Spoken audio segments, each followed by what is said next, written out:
Hello Expansion fam, I'm Dr. Alex Bano, and today we're going to talk about fixing that movement, squatting, in regards to hip impingement. So if you feel that pinching sensation when you squat, this is a video that will go over some of the mechanics of how you can avoid that in a squat. However, before you do that, I want you to go back and look at our previous two videos on mobility and strength needs in the squatting pattern in regards to hip impingement. So if you haven't, go back and check it out. That might answer some of your questions as well. All right. So I'm going to point out three big things that can help with hip impingement in terms of mechanics.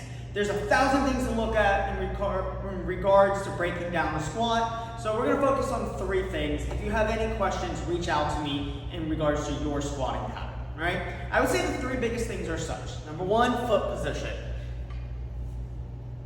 If we squat all the way wide, right? This is more of a sumo. This is way wider than what a sumo should be. It's going to be very difficult to move into a deep squat position if your goal is more functional fitness, CrossFit, right? And we also can't squat with our feet together. This is going to make it very difficult for our hips to move. So something around hip to shoulder width is good. I'd say I squat a little more narrow, and that's just my hip anatomy.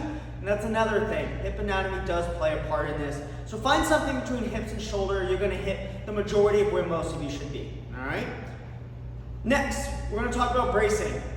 Big 360 brace is key. All right? So what I want you to do is keeping that rib cage down without flaring it up. I want you to breathe into your belly and relax. That's what we should see. All right? What you'll see in person or on someone else's, you'll see their belly go forward. So if I turn to the side here, you're going to see my belly go forward.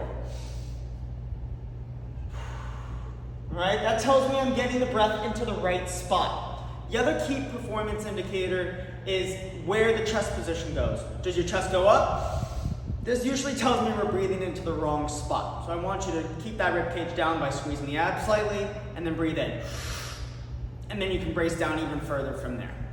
All right? There's other points with bracing, but for sake of hip impingement, let's focus on getting the breath in the right area. That way we can move our hips a little better. That will clear up some of that hip impingement.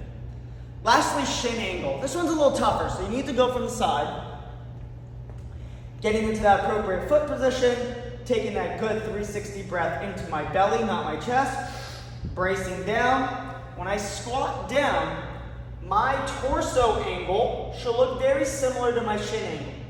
So if I tilt forward here, my torso angle is not the same as my shins. However, if I come all the way back and I'm in this weird arch position, now my torso angle is more upright and my shins are more forward. So we want to find that happy balance between the two of them, all right? That's more in regard to the back squat. In the front squat, you're going to see some different angle variations, but we're going to talk about the back squat since that's the majority of where we see hip impingement. Awesome, guys. Check back next week as we continue to go through our series on hip impingement and the squat.